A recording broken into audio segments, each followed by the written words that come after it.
大家好，欢迎来到我的小厨房。今天我们来分享一个用猪肉做的家常小菜。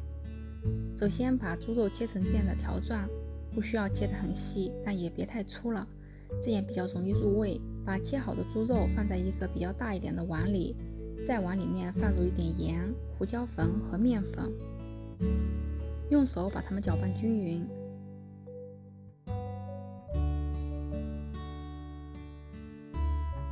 然后再切2颗大蒜，把它们切成蒜末。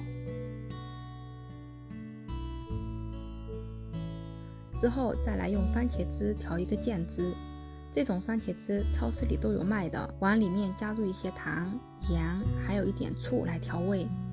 做好这些步骤以后，我们就可以开始炸猪肉了。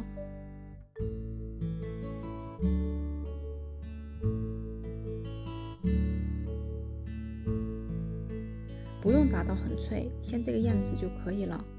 锅里倒入一点油，烧热，把蒜末放进去爆香。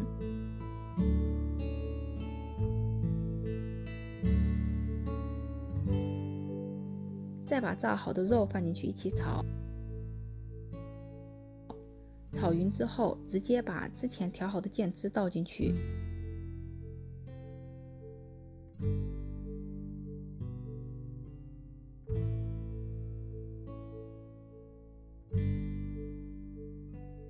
把番茄汁炒到快要干的时候，往肉里面撒上一些芝麻，再把它们炒匀收汁就可以了。